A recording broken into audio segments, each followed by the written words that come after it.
August 11, 2025ರಂದು Delhi ಪೊಲೀಸರು ಕಾಂಗ್ರೆಸ್ನ ರಾಹುಲ್ ಗಾಂಧಿ, ಪ್ರಿಯಾಂಕಾ ಗಾಂಧಿ ವಾದ್ರಾ, ಶಿವಸೇನೆ ನಾಯಕ ಸಂಜಯ್ ರಾವತ್ ಸೇರಿದಂತೆ ಇಂಡಿಯಾ ಒಕ್ಕೂಟದ ಹಲವಾರು ಪ್ರಮುಖ ವಿರೋಧ ಪಕ್ಷದ ಸಂಸದರನ್ನು ವಶಕ್ಕೆ ಪಡೆದರು. ಚುನಾವಣಾ ಆಯೋಗದ ವಿರುದ್ಧ ಇವರೆಲ್ಲರೂ ಪ್ರತಿಭಟನೆ ನಡೆಸಿದರು. ಬಿಹಾರದಲ್ಲಿ ನಡೆಯುತ್ತಿರುವ ವಿಶೇಷ ತೀವ್ರಗೊಳಿಸಿದ ಸುಧಾರಣೆ ಪ್ರಕ್ರಿಯೆಯ ವಿರುದ್ಧ ಮತ್ತು ಚುನಾವಣಾ ಆಯೋಗವು ಆಡಳಿತಾರೂಢ ಬಿಜೆಪಿಯೊಂದಿಗೆ ಸಹಕಾರ ನಡೆಸುತ್ತಿದೆ ಎಂಬ ಆರೋಪದ ಮೇಲೆ ಸಂಸತ್ತಿನಿಂದ ಚುನಾವಣಾ ಆಯೋಗದ ಕಚೇರಿಯವರೆಗೆ ಮೆರವಣಿಗೆ ನಡೆಸಿದರು.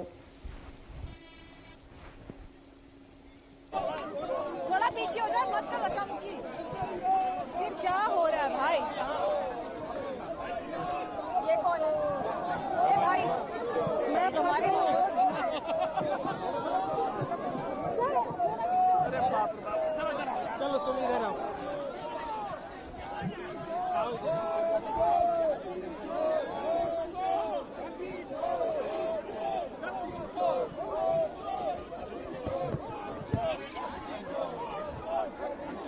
देखिए पीछे सिद्धार्थ है प्रियंका पे, देखते रहिए।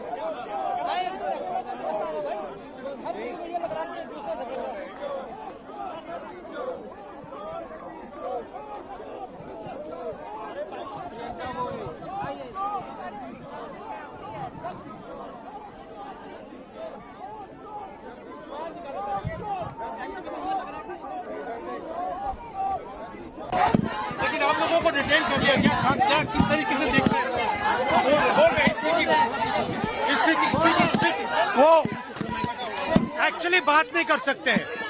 रियलिटी ये है क्योंकि सच्चाई देश के सामने है और ये जो लड़ाई है ये राजनीतिक नहीं है, ये कॉन्स्टिट्यूशन की लड़ाई है। कॉन्स्टिट्यूशन को बचाने की लड़ाई है, वन मैन वन वोट की लड़ाई है। इसीलिए हमें साफ प्योर वोटर लिस्ट चाहिए।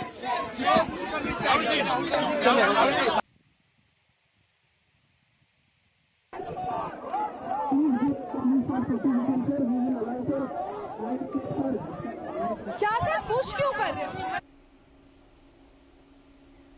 ಪ್ರತಿಭಟನೆಯ ಮೆರವಣಿಗೆಯನ್ನು ದೆಹಲಿಯ ಟ್ರಾನ್ಸ್ಪೋರ್ಟ್ ಭವನದ ಬಳಿ ಪೊಲೀಸರು ತಡೆದರು ಮತ್ತು ಸಂಸದರು ಬ್ಯಾರಿಕೇಡ್ಗಳನ್ನು ದಾಟಲು ಯತ್ನಿಸಿದಾಗ ರಾಹುಲ್ ಗಾಂಧಿ, ಪ್ರಿಯಾಂಕಾ ಗಾಂಧಿ ವಾದ್ರಾ, ಸಂಜಯ್ ರಾವತ್, ಸಾಗರಿಕಾ ಘೋಷ್ ಸೇರಿದಂತೆ ಹಲವರನ್ನ ಪೊಲೀಸರು ವಶಕ್ಕೆ ಪಡೆದರು.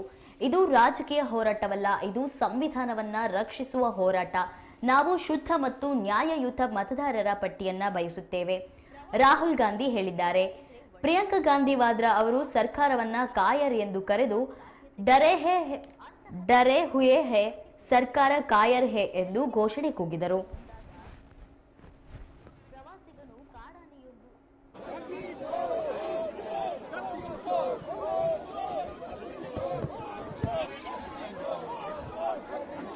देखिए पीछे सिद्धार्थ है प्रियंका पे, देखते रहिए।